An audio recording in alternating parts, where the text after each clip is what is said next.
بسم اللہ الرحمن الرحیم نحمدہ ونصلی علی رسولہ الکریم قال اللہ تعالی فی کلامہ المجید انا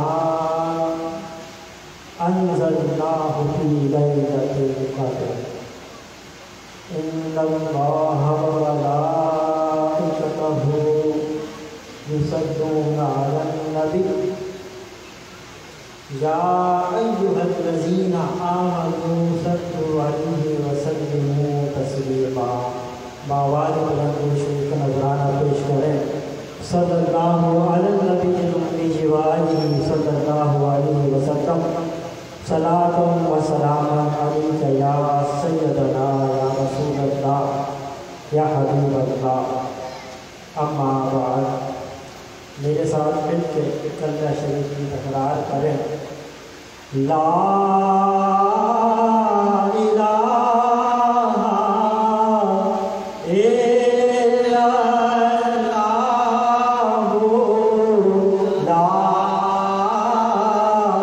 الہ الا اللہ لا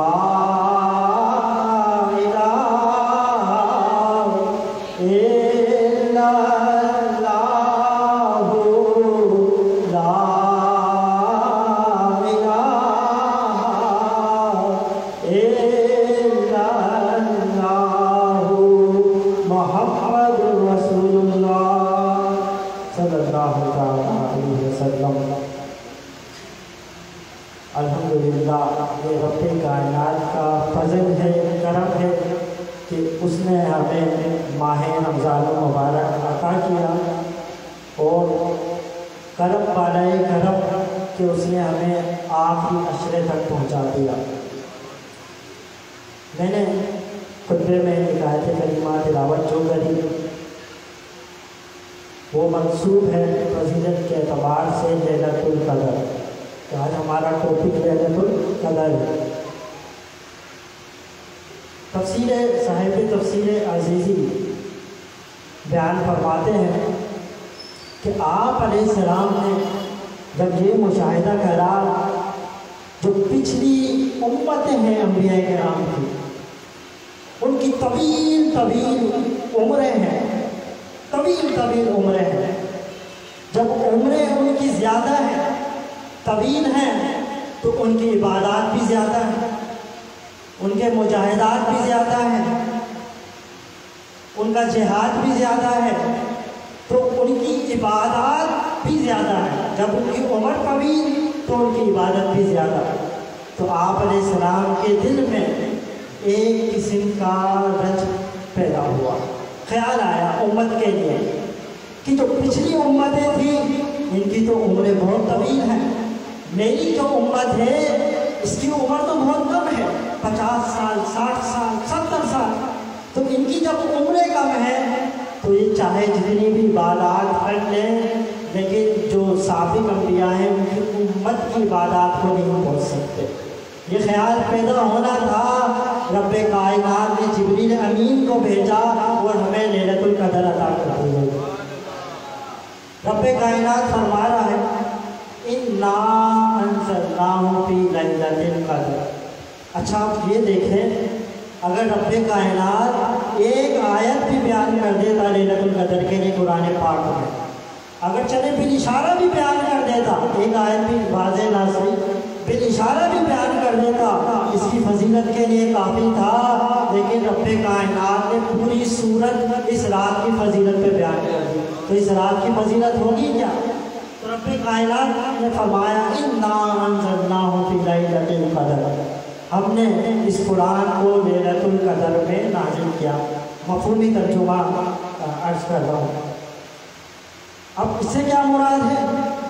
اس سے مراد یہ ہے، صاحب تفسیر ساوی بیان فرماتے ہیں کہ رب کائنات نے لوح محفوظ پر اس رات کا قرآن پاک کو نزول فرما دیا، پھر لوح محفوظ سے بتدریج 23 سال میں آپ علیہ السلام نے قرآن پاک کا نزول ہوتا رہا۔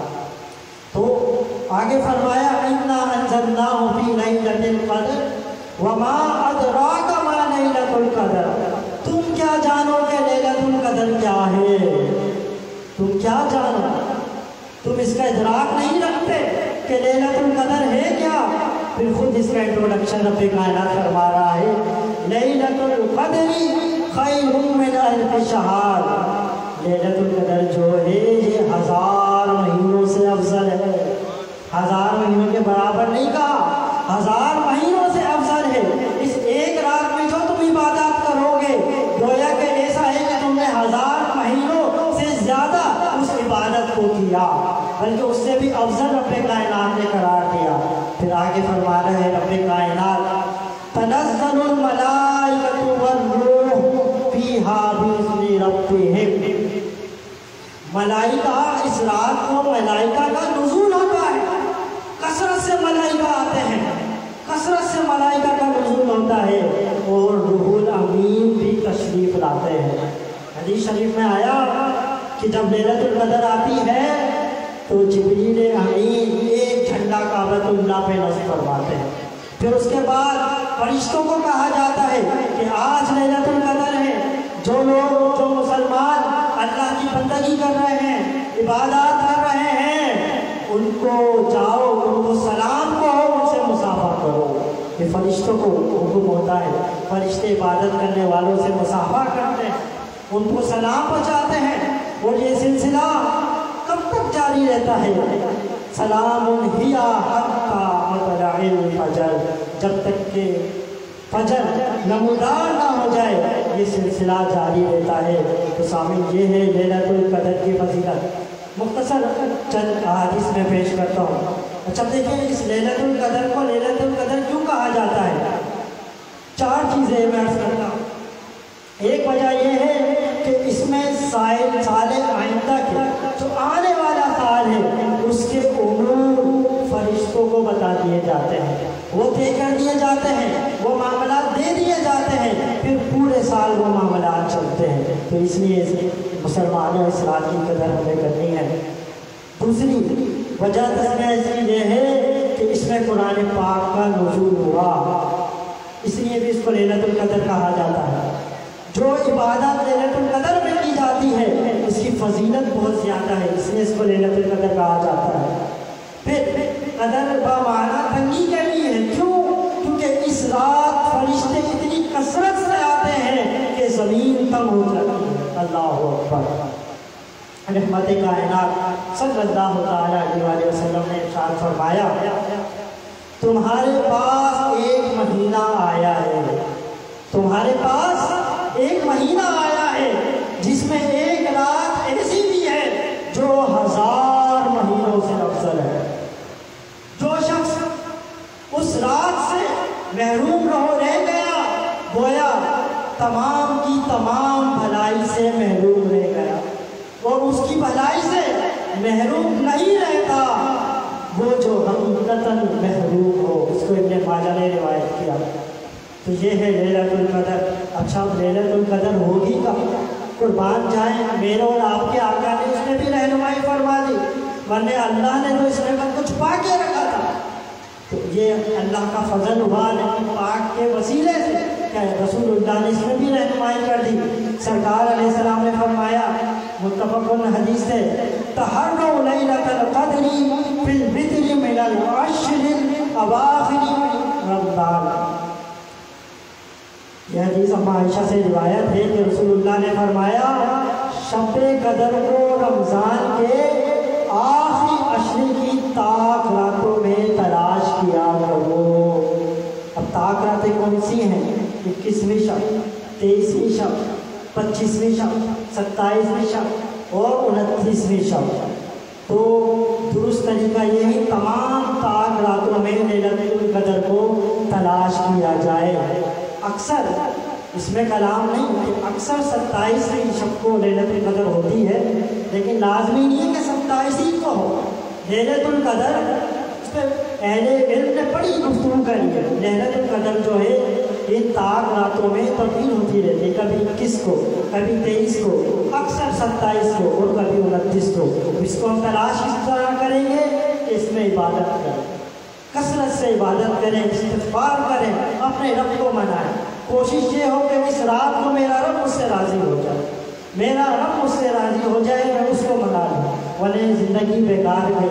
اس رات میں کثرت سے اللہ کی رحمت کا جو نزول ہو رہا ہوتا ہے، اس کا کثرت سے تجلیات کا نزول ہوتا ہے، مسلمانوں کے درجات بلند ہو رہے ہیں، اور جو اس دنیا سے گزر گئے ہیں ان کی مغفرت ہو رہی ہے، درجات بلند ہو رہے ہیں۔ لیکن حدیث شریف میں آیا کہ 4 لوگ ایسے ہیں کہ اس کی فضیلت سے محروم رہتے ہیں۔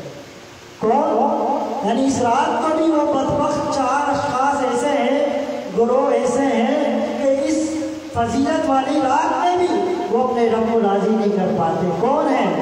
شراب کا عادی، شراب کی جسے عادت ہو گئی ہے۔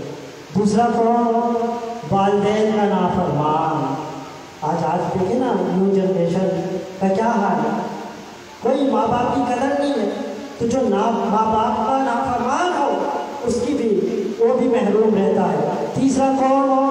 قطع رحمی کرنے والا، رشتہ داروں سے بلا جواز بلا شرعی تعلقات منقطع کرنے والا، وہ بھی اس محروم رہتا ہے۔ چوتھا کون؟ اپنے دل میں مسلمانوں کا بغض و کینہ رکھنے والا، قطع تعلق کرنے والا، تو یہ لوگ اس رات کی فضیلت سے محروم رہتے ہیں۔ حاصل کلام یہ ہے کہ لیلۃ القدر بڑی فضیلت والی رات ہے، تو اس رات کی ہم قدر کریں۔ ماہ رمضان تو گزر گیا ہے، جیسا اس کا حق تھا ہم وہ حق ادا نہیں کر سکے، تو اب یہ ایک رات ہے لیلۃ القدر، اس کی قدر کریں، اس میں اپنے رب کو منائیں۔ اسی پہ اکتفا کرتا ہوں۔ وما علینا الا البلاغ المبین۔